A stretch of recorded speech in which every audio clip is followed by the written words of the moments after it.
నిన్నగాక మొన్న కలెక్టర్ల సమావేశంలో గౌరవ ముఖ్యమంత్రి రేవంత్ రెడ్డి గారు మరి ఒక 99 రోజుల ప్రణాళిక, ప్రజాపాలన ప్రగతి ప్రణాళిక అనే ఒక 99 రోజుల కార్యక్రమాన్ని కలెక్టర్లకు చెప్పి మీరంతా కూడా చేయండి అని చెప్పి మరొక అటెన్షన్ డైవర్షన్ కార్యక్రమానికి తెరలేపింది. మరి రేవంత్ రెడ్డి గారు అంటేనే రామ్జీ నగర్ గ్యాంగుల్లో ఎట్లయితే దృష్టి మరల్చి బంగారం ఎత్తుకపోతారో అదే విధంగా 6 గ్యారంటీల అమలు చేయడం చేతకాక ప్రతిసారి కూడా ప్రజలు ఈ 6 గ్యారంటీల మీద అడిగినప్పుడు మరి ముఖ్యంగా భారత రాష్ట్ర సమితి 6 గ్యారంటీల మీద వీరోచిత పోరాటం చేస్తూ ప్రజల గుండెల్లో స్థానం సంపాదించుకుంటున్న ప్రతిసారి కూడా రేవంత్ రెడ్డి గారు అటెన్షన్ డైవర్షన్ చేస్తున్నారు.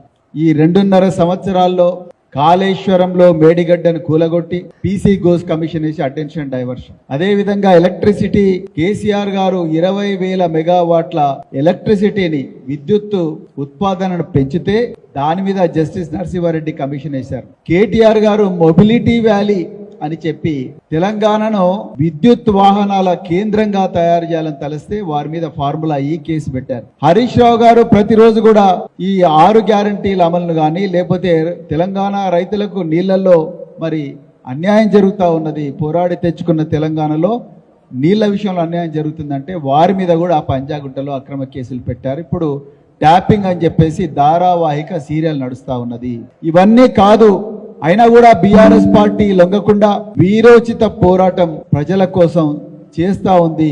వీళ్ళకి ఎట్లయినా ఆగేటట్టు లేరు అని చెప్పి ఇప్పుడు మళ్ళీ ఒక కొత్త డ్రామాకు రేవంత్ రెడ్డి ప్రభుత్వం తెరలేపింది. అదే ఈ 99 రోజుల ప్రగతి ప్రణాళిక ప్రజాపాలన. మీరు ప్లానింగ్ డిపార్ట్మెంట్ ఇచ్చిన గైడ్ లైన్ చూస్తే నిజంగా ఆశ్చర్యం వేస్తారు. అధికారులంట ప్రతిరోజు కూడా ఈ 99 రోజులు శానిటేషన్, తర్వాత పెండింగ్ ఫైల్స్ క్లియర్ చేయాలి, అదే విధంగా పరిసరాలను కూడా జాగ్రత్తగా పెట్టుకోవాలి, అదే విధంగా ఇంకేమైనా ఉంటే అవన్నీ చేయాలంటున్నారు. మరి నిజంగా రేవంత్ రెడ్డి గారు ముఖ్యమంత్రిగా పాలన ఏమన్నా 2.5 సంవత్సరాల్లో నేర్చుకున్నారా? వారి మంత్రివర్గ సభ్యులు ఏమైనా నేర్చుకున్నారు? నిజంగా మాకు సీరియస్ డౌట్ వస్తుంది. అయ్యా రేవంత్ రెడ్డి గారు, అదే విధంగా మరి రెవెన్యూ మంత్రి పొంగులేటి శ్రీనివాసరెడ్డి గారు, మిగతా మంత్రులు అందరూ కూడా మీరు ఈ 99 రోజుల ప్రజా పాలనలో ఇచ్చిన ప్రతి అంశం కూడా అది పరిసరాల పరిశుభ్రత గాని, మరి అదే విధంగా పెండింగ్ ఫైళ్ల క్లియరెన్స్ గాని, లేకపోతే ప్రజల ఫిర్యాదులు వినడం గాని ప్రతిరోజు కూడా ప్రభుత్వ ఆఫీసుల్లో అందరూ చేయవలసిందే.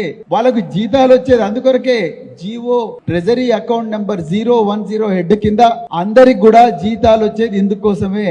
వాళ్ళు జీతాలు తీసుకొని ప్రతిరోజు చేసే పని ఇదే. మీరు కొత్తగా 99 రోజుల ప్రజాపాలన ప్రగతి ప్రణాళిక అంటున్నారు. నిజానికి ఇక్కడ తెలంగాణలో ప్రజల మీద ప్రతీకార పాలన నడుస్తున్నది, ప్రజాపాలన కాదు. ప్రజలను దోపిడీ చేసే పాలన నడుస్తా ఉన్నది. నేను దానికి కొన్ని ఉదాహరణలు కూడా ఇప్పుడు మీ ముందర పెడతాను. ఇక ప్రగతి ప్రణాళిక నిజంగా తెలంగాణలో ప్రగతి ఉన్నదా? పూర్తిగా కాంగ్రెస్ పాలనలో అడుగంటిపోయింది. పోరాడి తెచ్చుకున్న తెలంగాణ 2014 నుండి 2023 వరకు కేసీఆర్ గారు పరుగులు పెట్టించి అధికార యంత్రాంగాన్ని ఎన్నో అద్భుతమైన ప్రపంచమే ముక్కు మీద వేలేసుకునేలా గొప్పగా మరి పథకాలు పెట్టి నిరంతరం తెలంగాణలో ప్రతి ఇంట్లో కూడా తల్లిదండ్రులు కూర్చున్నప్పుడు కానీ, పిల్లలు అన్నం తినడానికి కూర్చున్నప్పుడు కానీ ప్రతి చోట కూడా కేసీఆర్ గారి కార్యక్రమాల మీద చర్చ జరిగేది. అది రైతు బంధు స్కీమ్ కావచ్చు, మిషన్ భగీరథ కావచ్చు, 1 కోటి ఎకరాలకు నీళ్ళు ఇవ్వడం కావచ్చు, విద్యార్థులకు గురుకులాలు ఇవ్వడం కావచ్చు, దాదాపు 3 లక్షల ఉద్యోగాలు ప్రభుత్వ రంగంలో ఇవ్వడం కావచ్చు, గురుకుల పాఠశాలలు పెట్టడం కావచ్చు, కళ్యాణ లక్ష్మి కావచ్చు, షాదీ ముబారక్ కావచ్చు, దళితులకు 3 ఎకరాల భూమి కావచ్చు, దళిత బంధు కావచ్చు, గిరిజన బంధు కావచ్చు, ఇంకా ఎన్నో స్కీమ్లు. వీటన్నిటి మన ఊరు మనబడికి సంబంధించి కానీ, పల్లె ప్రగతి, పట్టణ ప్రగతి, వీటన్నిటి మీద కూడా ప్రతిరోజు కూడా చర్చ జరిగేది తెలంగాణలో ప్రతి ఇంట్లో కూడా.